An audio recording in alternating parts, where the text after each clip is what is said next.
नमस्ते साथीहरू, मैले दुईटा भिडियो अपलोड गरिसकेको छु। यो भिडियोमा चाहिँ हामी आज एक्सरसाइज गर्छौं है।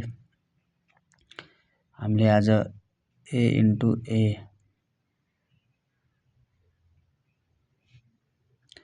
m + n आधार एउटै भएपछि घाताङ्क जोडिन्छ है। यो टाइपको आज हामी इक्जाम्पलहरु गर्छौं। जस्तै भनौं x को पावर 5 छ इन्टु x को पावर 4 छ भने के हुन्छ?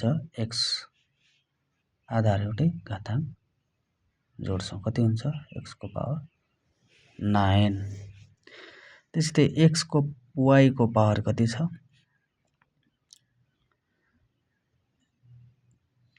3 छ इन्टु xy को पावर 4 छ भने कति हुन्छ? हामी एउटै लेख्छौं हैन, अनि माथि कति लेख्छौं? 3 4 कति हुन्छ? यो y हो है 7।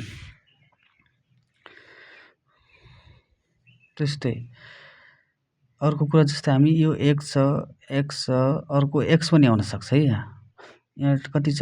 2 छ, यहाँ 3 छ, यहाँ 4 छ भने कति हुन्छ? आधार के छ? सबैमा सेम छ, मल्टिप्लाई छ है। के गर्छ हामी? तीनटैले जोड्छौं। कति हुन्छ? 2 + 3 + 4 कति हुन्छ जम्मा? 3 3 5 र 4 कति हुन्छ? 9 है।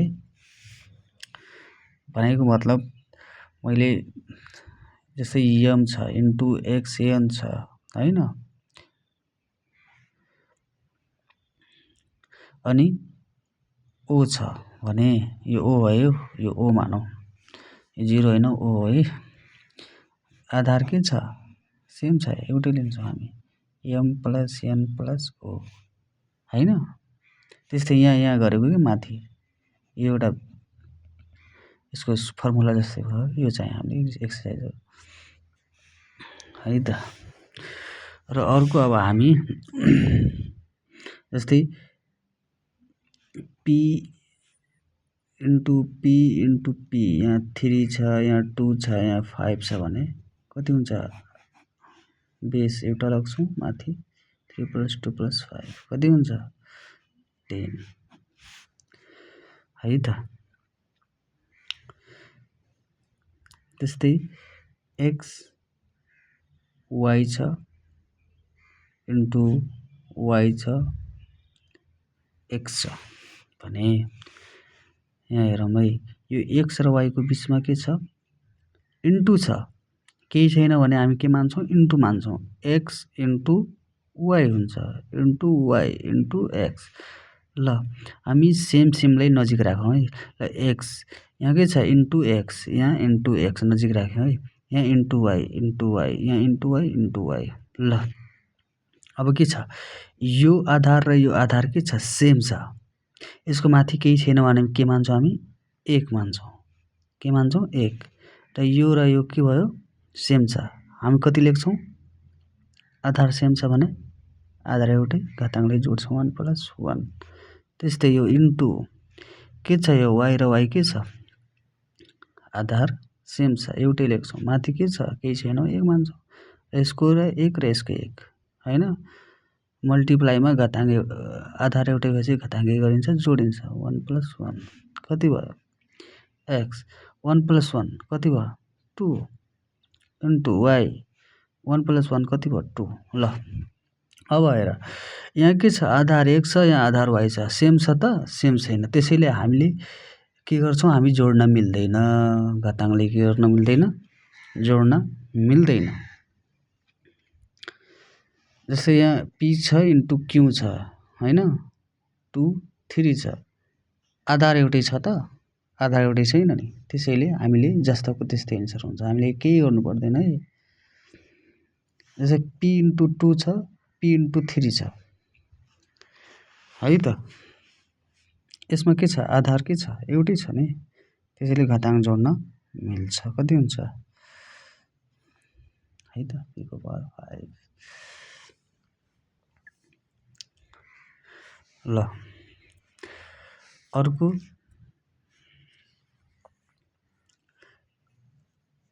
कुरा जस्तै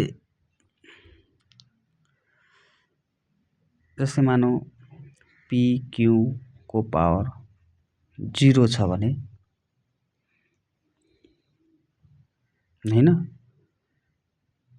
PQ को पावर 0 छ, हामीले यो कोस्ट भनेको यो 0 दुईटैको हो है त, यो 0 कसको दुईटैको हो। जतिको पावर 0 आधारको पावर 0 छ भने हामी PQ लाई के मानेछौँ, एउटा आधार मानेछौँ नि त। आधारको पावर 0 छ भने हामी कति लेख्छौँ 1, यो होलको पावर कति हुन्छ, यसको ठाउँमा हामी के लेख्छौँ 1। जस्तै PQ इन्टु 0 छ इन्टु y को पावर 2 छ भने हामी यहाँ के लेख्छौँ, P को पावर यो होलको ठाउँमा के लेख्छौँ हामी 1 लेख्छौँ into y square, 1 into y square है, यस्तो हुन्छ। अर्को कुरा तपाईहरुले साथीहरुलाई थाहा नभएको कुरा, जस्तै 1 इन्टु y छ नि, हामीले वहाँ डाइरेक्ट y स्क्वायर लेख्न सक्छौँ। जस्तै कुनै पनि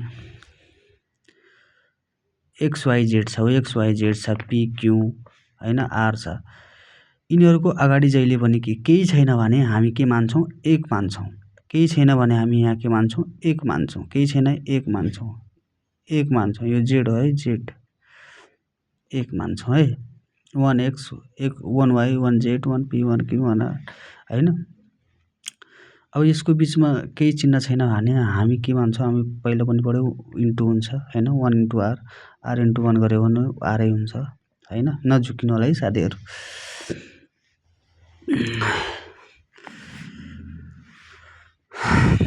त्यसैले जुनसुकै आधारको घातांक 0 छ भने हामी के मान्छौँ, हामी 1 हुन्छ है। आधारको जस्तै 20 छ, यसको पावर 0 छ भने कति हुन्छ, यसको होलको भ्यालु 1 नै हुन्छ है। ल साथीहरु आज यति गरौँ है।